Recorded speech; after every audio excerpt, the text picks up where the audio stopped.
नमस्कार मित्रों, Shri Raj career point के यूट्यूब चैनल में आप सभी का स्वागत है। मैं उम्मीद करता हूं कि आप लोग जहां भी होंगे स्वस्थ होंगे, मस्त होंगे और प्रतियोगी परीक्षाओं की तैयारी करने में व्यस्त होंगे। मैं आपकी तैयारी में सहयोग कर सकूं, इस उद्देश्य से आज नंबर सिस्टम में लेकर के आया हूं जानवरों से संबंधित प्रश्न। तो प्यारे बच्चों, आइए देखते हैं कैसे आते हैं जानवरों से संबंधित प्रश्न। विभिन्न परीक्षाओं में पूछे गए प्रश्नों को ही हम आपके सम्मुख लेकर के आए हैं। उन्हीं प्रश्नों के विषय में आपसे चर्चा करेंगे और साथ ही साथ आपको इस प्रकार के प्रश्नों को हल करने का तौर तरीका बताते हुए आपको सिखाएंगे भी। तो प्यारे बच्चों, चलिए पहले प्रश्न की तरफ हम नज़र डालते हैं। उसके पहले हम आपको बता दें कि इसमें जानवरों से संबंधित प्रश्न जो पूछता है उसमें या तो पैरों के बारे में चर्चा करे या सिरों के बारे में चर्चा करे। तो आप नॉर्मली तौर पे जानते ही होंगे कि किस जानवर के पास कितने पैर होते हैं, कितने सिर होते हैं, सामान्यतः अपवाद को छोड़ करके। प्यारे बच्चों, तो देखिए, आप जानते हो यदि कोई पक्षी कबूतर है तो उसमें एक सिर होगा, टांगें दो होंगी। यदि चूहा है तो उसमें एक सिर होगा, टांगें चार होंगी। इस प्रकार से साधारणतया ये हम जानते हैं कि सिरों की संख्या ज़्यादा से ज़्यादा जानवर या पक्षियों में एक ही होती है, अपवाद से किसी में एक से अधिक हो जाए, और ऐसे ही पैरों की संख्या दो हुई या चार हुई। इन्हीं सबसे संबंधित प्रश्न आपकी पूछता है। देखिए, पहले प्रश्न को दे रखा है, भेड़ तथा गडेरियों के एक समूह में 16 पैर हैं जो सिर की संख्या से 10 अधिक हैं। इसमें भेड़ों की संख्या है क्वेश्चन मार्क। इसमें भेड़ों की संख्या कितनी है, ये हमें जानकारी प्राप्त करनी है। तो सबसे पहले देखिए, इसमें पैरों की संख्या कितनी है, 16, जो सिर की संख्या से कितनी अधिक है, 10। तो इस तरीके से इसमें सिर कितने हो जाएंगे, पैरों की संख्या सिर की संख्या से 10 अधिक है। तो इसमें सिरों की संख्या यदि आप देखें तो कितनी हो जाएगी, 16 में से 10 घटा दीजिए तो 6 सिर हैं। और ये प्रश्न कैसे हम हल करेंगे, आप लोग पिछली कक्षाओं में जैसे हाई स्कूल के कक्षाओं में भी देख चुके होंगे या जूनियर की कक्षाओं में भी देख चुके होंगे कि लीनियर इक्वेशन, दो चरों वाले रैखिक समीकरण कैसे हल किया जाता, उसी का हेल्प लेते हुए एकदम प्रश्न को बेसिक तरीके से हम सॉल्व कर रहे हैं। तो चलिए प्यारे बच्चों, देखिए, इसमें हल करते समय आपको ज़्यादा लिखने की आवश्यकता नहीं है, बस थोड़ा सा सांकेतिक रूप में आप लिखते चलिए और क्वेश्चन को सॉल्व करिए। तो मान लेते हैं हम, क्या मान लें कि मान लीजिए कि भेड़ कितने हैं। तो मान लेते हैं कि भेड़ है आपके पास x, और गडेरियाँ कितना है, गडेरियों का तात्पर्य कि चरवाहों से हैं। गडेरियाँ आप मान लेते हैं कितने हैं, y हैं। भेड़ x, गडेरिया y। अब प्रश्न के हिसाब से हम लोग इक्वेशन तैयार करेंगे अकॉर्डिंग टू क्वेश्चन। दिया है कि भेड़ तथा गडेरियों के एक समूह में 16 पैर हैं। अब दोनों के पैरों, अरे भाई, जब गडेरिये मैदान में भेड़ को चरा रहे हैं तो उनके पैर भी तो जमीन पे होंगे, भेड़ के तो होंगे ही। तो इस प्रकार से जमीन पर कुल पैरों की संख्या क्या होगी, गडेरियों के पैरों की संख्या प्लस भेड़ों के पैरों की संख्या। तो यहाँ पे भेड़ है x, एक भेड़ के पास पैर होते हैं 4। तो इस प्रकार से टोटल भेड़ों के पास पैरों की संख्या हो गई 4x। जब उसमें 4 का मल्टीप्लाई कर देंगे तो भेड़ के पास कुल कितने पैर हैं निकल आएगा। ठीक इसी तरीके से गडेरियों के पास कितनी टांगें हो जाएंगी, टोटल 2y। अब दोनों की यदि हम जोड़ देते हैं 4x + 2y तो इक्वल किसके हो जाएगा, 16 के। इसे थोड़ा सा और सिंप्लीफाई कर लें तो 4 और 2 इधर 16 है। 2 से यदि दोनों पक्षों को हम भाग दे दें तो यहाँ पे आपके प्राप्त हो जाएगा 2x + y = 2 × 16। ये मान लेते हैं कि हमारा इक्वेशन बन गया फर्स्ट। इसी तरीके से आगे आ जाइए सेकंड की तरफ। सिर की संख्या अभी हमने निकाला ऊपर 6 है, तो यहाँ पे सिर वाला कैसे इक्वेशन बनेगा, जितने भेड़ उतने सिर और जितने गडेरिया उतने सिर। तो सिरों की संख्या हो जाएगी x + y = 6। ये इक्वेशन बना आपका सेकेंड, इधर बन गया आपका फर्स्ट।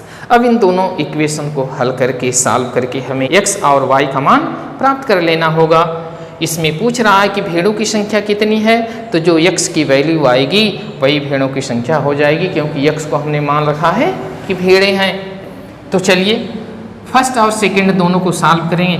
तो यहाँ से यदि फर्स्ट इक्वेशन से हम सेकंड वाले को माइनस कर दें, फर्स्ट माइनस सेकंड, तो हमें प्राप्त हो जाएगा 2x plus y is equal to 8। Second equation है x plus y is equal to 6। अब देखिए प्यारे बच्चों, इसे हम माइनस कर रहे हैं। जब माइनस करेंगे तो यहाँ नीचे की सभी साइन आपस में चेंज हो जाएंगे। यदि प्लस है तो माइनस हो जाएगा, माइनस है तो प्लस हो जाता है। यहाँ से हम y से y घटाएं, कैंसिल हो जाएगा, समाप्त। यहाँ 2x से x बचेगा आपका x। दाहिने पक्ष में क्या बचा, 8 से 6 घटा देंगे तो बचेगा 2। हमें मान क्या प्राप्त हुआ, x। और पूछ क्या रहा, भेड़, भेड़ को हमने माना है x। इस प्रकार से भेड़ों की संख्या कितनी हो गई प्यारे बच्चों, 2। तो 2 हमारा क्या हो गया आंसर, 2 भेड़ हैं प्यारे बच्चों। चलिए अगले प्रश्न को देखते हैं। एक चिड़ियाघर में चूहे एवं कबूतर हैं। ये सभी प्रश्न परीक्षाओं के ही है जो विभिन्न परीक्षाओं में पूछा गया है। एक चिड़ियाघर में चूहे एवं कबूतर हैं। अब आप जान लिए कि जानवर 2 हैं, एक चूहा है और एक कबूतर है। यदि चूहा है तो उसके एक सिर 4 टांगे, कबूतर है तो एक सिर 2 टांगे। यदि कुल 90 सिर तथा 224 पैर हैं तो कबूतरों की संख्या कितनी है, कुल कितने कबूतर हैं प्यारे बच्चों, इसके विषय में हमें जानकारी अर्जित करनी है। आप मान लें कि चूहे कितने हैं, हम मान लेते हैं कि चूहे हैं x और कबूतर कितने हैं y। एकदम सिंपल, कबूतर हो गए y। अब अकॉर्डिंग टू क्वेश्चन, प्रश्न के हिसाब से हम आगे चलेंगे। कहा कि कुल सिर 90 है, तो कुल सिर 90 है तो जितने चूहे उतने सिर, जितने कबूतर उतने सिर। तो आपका बनेगा पहला equation x plus y is equal to 90, x धन y बराबर 90, इक्वेशन फर्स्ट। ठीक इसी प्रकार से आ जाए दूसरी शर्त पे, तो 224 पैर हैं। एक चूहे के पास कुल पैर हो जाएंगे 4x, क्योंकि एक के पास 4 होते हैं तो कुल चूहों के पास पैरों की संख्या हो जाएगी 4x। और ऐसे ही कबूतरों के पास कुल टांगे हो जाएंगी 2y बराबर किसके है 224 की। इसे थोड़ा सिंप्लीफाई कर सकते हैं तो 2x plus 2y is equal to 112। दोनों पक्षों में 2 से हमने भाग दे दिया। अब इक्वेशन फर्स्ट और सेकंड आपके सामने है। अब इसे सॉल्व करने के लिए इक्वेशन सेकंड से हम फर्स्ट को क्या कर देते हैं, माइनस करके एक्स वाई की वैल्यू फाइंड करेंगे। तो चलिए दूसरा इक्वेशन है यही जो ऊपर आपके लिखे हैं, फिर से एक बार लिख देते हैं। और फर्स्ट इक्वेशन है आपका x plus y is equal to 90। प्यारे बच्चों, अब इसे इक्वेशन सेकेंड से इक्वेशन फर्स्ट को हम माइनस कर रहे हैं तो नीचे के साइन चेंज होंगे ही। 2x से x गया, बचा आपका कितना x, और यहाँ पे आपका हो जाएगा y से y कैंसिल, समाप्त। इधर आपके बच जाएगा कितना 22, 112 से 90 को हटा देंगे 22। इस प्रकार से हमें x प्राप्त हुआ कितना 22। तो x क्या है चूहे, लेकिन प्रश्न में हम लोगों के पूछ रहा है कबूतरों की कुल संख्या। तो x की वैल्यू हम पहले इक्वेशन में रख करके वहाँ से y का मान ज्ञात कर लेते हैं। तो कबूतर कितनी हो जाएंगी, 90 में से हम चूहों की संख्या को माइनस कर देंगे, अर्थात 90 माइनस x, और x की वैल्यू आ गई है हमारी 22। तो 90 में से 22 को हम माइनस कर देते हैं, 22 घटाएंगे तो आपका कितना प्राप्त हो जाएगा, हमें कबूतरों की संख्या कितनी मिली 68। अगले क्वेश्चन नंबर 3 पर हम लोग नज़र डालें। किसी व्यक्ति के पास कुछ मुर्गियां और गायें हैं, इनके पैरों की संख्या 140 तथा मस्तकों की संख्या 48। तो मुर्गियों की संख्या क्या होगी। तो यहाँ मुर्गियों की संख्या हमें पता करना है। तो यहाँ पे मुर्गी है और गाय, मान लेते हैं कि मुर्गियों की संख्या, मान लें हम कि मुर्गियों की संख्या कितनी है x, गायों की संख्या को हम मान लेते हैं कि गायें कितनी हैं y हैं। अब एक अकॉर्डिंग टू क्वेश्चन, प्रश्न के हिसाब से हम इक्वेशन बना रहे हैं। चलिए, कहा कि पैरों की संख्या 140 है, तो यदि मुर्गी है तो उसके पास पैर की संख्या कितनी होगी? एक के पास 2, तो टोटल के पास हो गया 2x। ठीक इसी प्रकार से गाय है तो एक के पास 4 टांगें होंगी और y गायों के पास कितनी टांगें हो जाएंगी? 4y। कुल टांगें मिला करके हुई 140। इस प्रकार से इसे थोड़ा सा सिंप्लीफाई आप करें, 2 से दोनों पक्षों में भाग दे करके, तो हमें प्राप्त होगा x + 2y = 70। ये बना आपका इक्वेशन फर्स्ट। इसी तरीके से अगली शर्त पर हम लोग ध्यान दें, मस्तकों की संख्या हुई 48, तो इसमें मस्तक कितने हो जाएंगे? जितने जानवर हैं उतने ही मस्तक, तो x + y बराबर हो गया आपका 48। प्यारे बच्चों, ये बना इक्वेशन सेकेंड। अब इनको सॉल्व करके हमें x y की वैल्यू प्राप्त करनी है, तो मुर्गियों की संख्या ज्ञात करनी है और मुर्गियां कितनी हैं? x। तो चलिए, अब यहाँ equation first minus equation second, पहले से दूसरे को हम माइनस कर रहे हैं, अन्य जगह नहीं लिख रहे हैं, बस जो ऊपर हमने इक्वेशन बनाया है इसी से हम सॉल्व कर दे रहे हैं। तो यहाँ माइनस, यहाँ भी माइनस, यहाँ भी माइनस, क्योंकि घटाने में नीचे के सभी चिन्ह परिवर्तित हो जाते हैं। यदि प्लस है तो माइनस और माइनस है तो प्लस। तो यहाँ प्यारे बच्चों x से x को हम यदि माइनस करें तो समाप्त हो जाएगा, 2y से y को माइनस करें तो बचेगा y, और इधर आपका हो जाएगा 70 से 48 को हम माइनस कर दें तो यहाँ आपके बचेगा 22। हमें ज्ञात करनी है किसकी? x, क्योंकि x ही मुर्गियों की संख्या है। y का मान 22 दूसरे समीकरण में रख करके वहाँ से हम x का मान प्राप्त कर ले रहे हैं, तो हमें मुर्गियों की संख्या प्राप्त हो जाएगी। तो मुर्गियाँ आपकी कितनी हो जाएंगी? तो 48 से यदि हम y अर्थात 22 को माइनस करते हैं तो हमें प्राप्त हो जाएगा कितना? 26। इस प्रकार से हमें मुर्गियों की संख्या 26 मिली।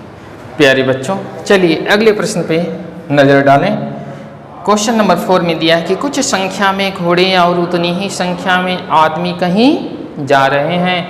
आधे मालिक तो अपने घोड़ों पर बैठे हैं, जबकि शेष अपने घोड़ों का नेतृत्व करते हुए साथ साथ चल रहे हैं। यदि जमीन पर चल रही टांगों की संख्या 70 हो तो बताएं कि घोड़े कितने हैं। जितनी संख्या में घोड़े हैं ठीक उतनी ही संख्या में मालिक हैं। यदि 10 घोड़े तो 10 मालिक, 5 घोड़े 5 मालिक। तो हम मान लेते हैं घोड़े और मालिक दोनों की संख्या बराबर है। आधे मालिक घोड़े के पीठ पर बैठे हैं, तो पैदल चलने वाले मालिकों की संख्या हो जाएगी x/2, पूरे मालिकों की संख्या का आधा। तो प्यारे बच्चों, इस प्रकार से अब आइए इक्वेशन कैसे बनेगा। प्रश्न में आपके दे रखा है कि जमीन पर चल रही टांगों की संख्या 70 है।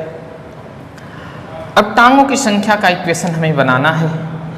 अभी घोड़े तो हैं x, तो कुल घोड़ों की टांगें हो जाएंगी 4x। ठीक इसी प्रकार से मालिक हैं x/2, तो मालिकों के पैरों की संख्या हो जाएगी 2 × x/2। पूरे मिलाकर के जमीन पर चल रही टांगों की संख्या है 70। इसे ही हम सॉल्व कर दें तो हमें पता चल जाएगा कि कितने घोड़े हैं। यहाँ पे 2 इक्वेशन बनाने की आवश्यकता ही नहीं है, केवल एक चर रैखिक वाला ये समीकरण ही है। तो यहाँ से हम सॉल्व करते हैं तो ये 4x है ही, यहाँ 2 से 2 कैंसिल हो जाएगा, बचेगा x। 4x + x = 70। इसको ऐड कर देंगे तो 5x हुआ, 5x = 70। सो x = 14, क्योंकि 5 से दाहिने पक्ष में जाकर के 70 को विभाजित कर देंगे तो x का मान हमें 14 प्राप्त होगा। तो प्यारे बच्चों, इस प्रकार से हमें घोड़ों की संख्या 14 प्राप्त हुई। चलिए तो प्यारे बच्चों, चलते हैं 5वें प्रश्न की तरफ। यहाँ पे देखिए दिया है कि ऊँटों के एक झुंड का 1/4 जंगल में देखा गया। झुंड के वर्गमूल का 2 गुना पहाड़ों पर चला गया। शेष 15 ऊँट नदी के किनारे देखे गए, तो कुल ऊँटों की संख्या ज्ञात कीजिए। प्यारे बच्चों, यहाँ पे ऊँटों का एक झुंड है, उसमें से कुछ अर्थात 1/4 जंगल में देखा जा रहा, और जितना झुंड में ऊँटों की संख्या उसके वर्गमूल का 2 गुना पहाड़ों पर। शेष 15 ऊँट नदी के किनारे, तो कुल ऊँटों की संख्या ज्ञात करनी है हमें। माना कुल ऊँटों की संख्या x²। तो जंगल में कितने ऊँट देखे गए? जंगल में ऊँटों की संख्या क्या हो जाएगी? 1/4। झुंड का 1/4 तो x²/4। इसी प्रकार से झुंड के वर्गमूल का 2 गुना पहाड़ों पर। तो पहाड़ों पर कितने ऊँट दिखेंगे? तो पहाड़ पर ऊँटों की संख्या हो जाएगी वर्गमूल का 2 गुना, तो x² का वर्गमूल x और इसका 2 गुना 2x। तो प्यारे बच्चों, जंगल में x²/4 ऊँट, पहाड़ पर 2x ऊँट, और ठीक इसी प्रकार से शेष कितने बच रहे हैं? 15 ऊँट जो नदी के किनारे देखे गए। तो यहाँ से हमारा इक्वेशन तैयार हो जाएगा। कैसे? कुल ऊँटों में से जब जंगल और पहाड़ पर गए ऊँटों की संख्या को माइनस कर देंगे तो शेष ऊँट जो 15 है वो नदी के किनारे वाले प्राप्त हो जाएंगे। तो प्यारे बच्चों, चलिए देखिए इक्वेशन कैसे हम बनाते हैं। तो x² माइनस क्या माइनस करेंगे? जंगल वाले x²/4 आधन पहाड़ वाले 2x, और हमें तब शेष कितने नदी के किनारे मिले? 15। अब इस इक्वेशन को सॉल्व करेंगे, x की वैल्यू प्राप्त कर लेंगे। x की मान यहाँ पे रख करके हम ऊँटों की कुल संख्या निकाल लेंगे। तो x² माइनस साथ 4 का भी मल्टीप्लाई कर दे रहे हैं, तो 4x² minus x² minus 8x is equal to 4 का 15 में गुणा कर देंगे तो आ जाएगा 60। 15 चौको 60, 15 4 जा 60। अब यहाँ से आप माइनस करें तो 4² से x² माइनस हो जाएगा, 3x² बचेगा, यहाँ हो जाएगा आपका 8x, और इधर 60 को इस पक्ष में कर लेंगे तो आ जाएगा 60 इज इक्वल टू 0। हमारा इक्वेशन प्राप्त होगा 3x² minus 8x minus 60 is equal to 0। अब ये द्विघाती समीकरण हुआ, क्वाड्रेटिक इक्वेशन। इसे हम सॉल्व करके x के मान प्राप्त करते हैं। तो 60 का इधर मल्टीप्लाई कर दें, आ गया 180। अब 180 के ऐसे 2 खंड करना है जिनका अंतर 8 के बराबर आ जाए। तो 180 के 2 खंड हम करेंगे, 18 दहा में 180, एक 18 हुआ और दूसरा 10। प्यारे बच्चों, 3x² minus 18x plus 10x minus 60 is equal to 0। अब यहाँ से 2 का पेयर बना लेंगे, यहाँ से 3x कॉमन ले लेंगे तो हमें मिलेगा x माइनस 6। ठीक इसी प्रकार से आगे से 10 कॉमन ले लें तो हमें प्राप्त होगा x minus 6 is equal to 0। x minus 6 और 3x plus 10 is equal to 0। अब x, यदि x माइनस 6 0 के बराबर है तो हमें x की वैल्यू कितनी प्राप्त हो जाएगी? 6। यहाँ पे 3x plus 10 is equal to 0 है तो x की वैल्यू प्राप्त होगी -10/3। चूँकि जानवर हैं ये पूर्ण संख्या में होंगे, दूसरी माइनस भी आ रहा, इसलिए इसको हम छोड़ देंगे, नेगलेक्ट। यहाँ हमें सही उत्तर क्या प्राप्त होगा? x की वैल्यू 6। अब 6 को ही लेंगे। अब 6 को लेते हुए हम ऊँटों की कुल संख्या ज्ञात कर लेंगे।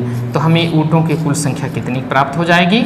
x² अर्थात 6 का स्क्वायर इज इक्वल टू 36। ऊँटों की कुल संख्या हमें 36 प्राप्त। तो प्यारे बच्चों, इस प्रकार से हम जानवर से संबंधित प्रश्नों को हल करेंगे। अब आपकी बुकों में जो भी प्रश्न होंगे उनको इस आइडिया से आप लोग सॉल्व करने का प्रयास करिएगा। यदि किसी प्रश्न में दिक्कत आ रही है तो उसे कमेंट बॉक्स में लिख करके सेंड करिएगा, उसके आंसर बताए जाएंगे या उसको हल किया जाएगा। आगे इस तरह की वीडियो आपको सर्वप्रथम प्राप्त हो, इसलिए चैनल को सब्सक्राइब करना न भूलिए। नमस्कार।